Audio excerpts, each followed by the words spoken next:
Okay, so welcome back. In this one, we are going to try and see if we can't take care of alternation. So the next thing we want to be able to handle are these sorts of cases. All right, I don't need to see this. Cases like A or B or C, D or G, whatever, things like that. And this is another subclass of match many because there's 1, 2, 3, 4, whatever, some list, some number of these tokens in here. And so this is the appropriate base to use, but it's very different from match list. In match list, either the entire sequence matches or the entire sequence fails. For an alternation, the first one could succeed, and if it does, then the alternation succeeds and we just leave. But if I get backtracked into, instead of, well, I guess my first option is, well, see if that guy has some other choices. If he does, great, then I leave again. If he doesn't, then do I have other choices as an alternation? Do I have other options to try? And then we advance through them. And then if we don't have any other options and the last token we tried also failed, then now we fail, right? So this will exhaust each option in the list in order from left to right, which you know because you know regular expressions. But programming-wise, it's just a different feel from this. It's kind of, a lot of the code that we're going to write is very similar feeling, but they're all variations on the same theme, and you'll see a lot of common stuff pop up. So anyways, pretty cool. Okay, so let's add a new class called MatchAlternate, like that, and it implements match many base. It's a subclass of that. I'd like to implement that, and static. Oh my gosh, what am I doing? Constructor. Public match alternate, which takes an iMatch array match list and defers that to the base constructor match list and adds nothing of its own. So nothing new to add here. We will soon see that there are some things that I need to know in order for this to work correctly. But the first thing we can do is we can start matching forward. Well, okay, so I'm going to just jump ahead and say, let's make this observation. Match, right, when I call match the first time, if you look at what's happening in the list case, this is just simply saying I want to match forward from the beginning, right? And it's always the matching forward piece, and in here is where we bake in the backtracking. When match next is invoked, that means that I'm being backtracked into, and I need to do the appropriate thing, which may involve choosing the right index and backtracking as appropriate. Again, if I backtrack all the way, then I'm fail and I'm done. Otherwise, wherever I'm currently at, let's pick it up and match forward from there. So once again, with alternates, you're going to have something similar. When I match forward, I start at the first token, and I try and match forward until I find one that matches, and I leave. When match next gets invoked, I will do some backtracking, and if not, then I will just match forward again, where match forward in this case means, okay, jump to the next token until we find one that matches. So I'm going to go ahead and skip right to the part where we say private match forward, private void, no, private bool, takes a match context, and has an int index which defaults to 0 and looks like that. Now this guy is going to call match forward on the context using the default of 0. So what happens when I'm matching forward? So instead of a while loop, I'm actually going to use a for loop for match forward because I simply have whatever, length many tokens, and if I fall out of that loop, I failed. So that's kind of an easy observation to make. So I will say, well,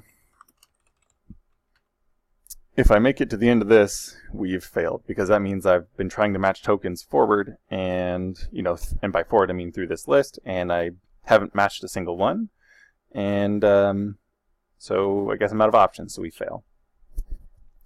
So how do we match forward, and what does that mean? So I want to say, I'll write it like this. So for, doesn't really matter, index less than length, there's nothing to initialize. So this is essentially while right now, index plus plus, right? So take in that parameter, and while that is less than the length of my list, let's keep trying some things. So I will write it like this. If match list of index dot match, so if that matched, then let's say we're done. I have now returned true. Okay, so if you think about what an alternation will do, this seems like it's going to be making sense here. So I try the first token, right, so index 0, and if that didn't work, then I try the next token, and if that worked, then I'm good, then I leave, right? Now, I did add a lot of extra braces here. Normally I wouldn't, although I guess I don't need these ones, but that's fine. These braces I do need. So something that becomes a question is, let's say this is our example over here, ABC, right? And I match B. And so then match runs, and I get to index 1. That matches, so I return true, and we leave. And then something downstream fails. So let's say this is, I don't know, something that looks like this. And then there's a D, I don't know. So something downstream of this alternation fails. And all the backtracking preceding, it's all the backtracking that's happening on tokens that are after me in the regular expression. Those all fail. Point is, somebody calls match next on me, the alternation. Then where do I start? Well, I should start at the token that I matched last time, because it did match. What I need to do is try and match alternatives there. And then if I do find one, then I can leave again. But nowhere in MatchAlternate do I have that information.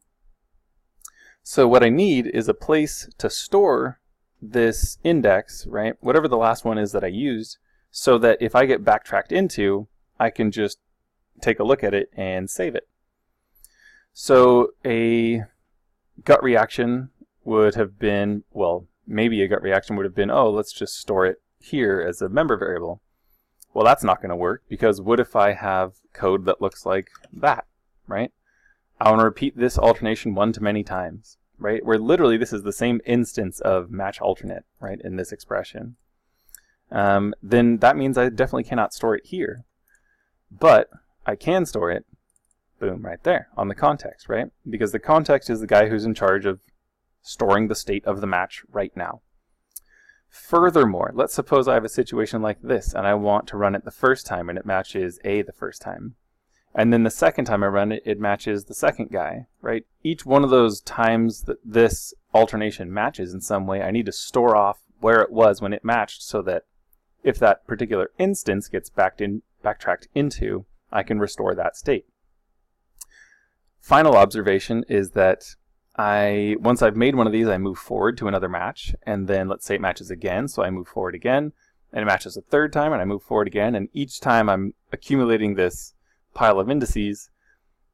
If I start failing and start backtracking, I start at the end and start unrolling it from back to front. So the obvious thing to use here is a stack, right? I want to just I need to add a stack to match context, and I will push indices onto the stack as I match them. And then if I get backtracked into or need to know where I was, I will pop the last guy off the stack and then start from there and move forward. So that will make sense here shortly. So let's flip over to the context here and say, well, we need some more stuff. Let's ignore toString for a second. And let's collapse those. Those are just helpers. And I will have a public stack of ints called stack equals new stack of integers. Okay. And that guy will just live there, right? No problem. So I'll use him directly for now. We may tweak this in the future. So what could happen? Something else that might be nice is we print this out.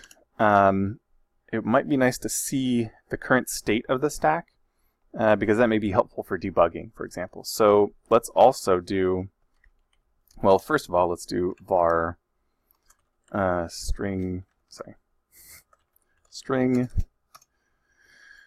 builder str equals new string builder.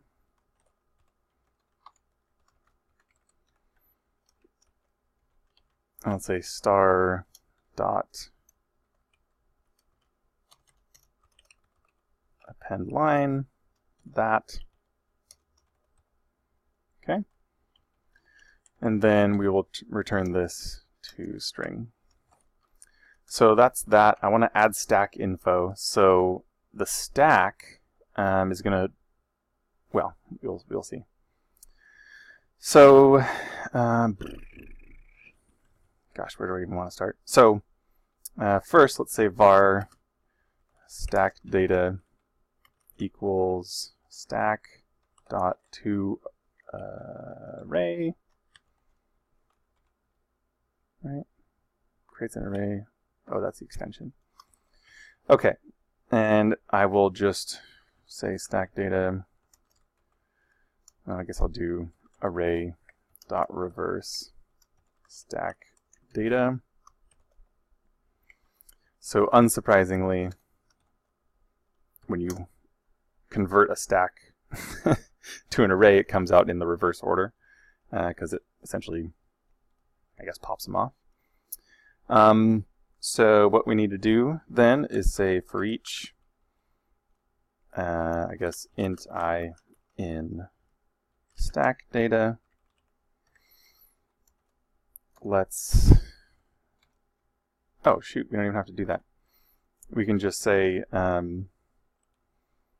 string.append line, and it will be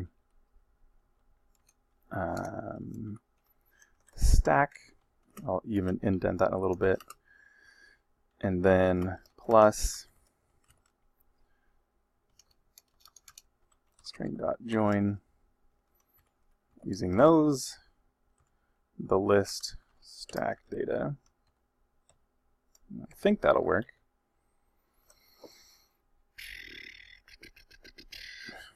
In fact, let's just do this. So, well, I think that'll work. So let's run matchless test1 and just see what it prints.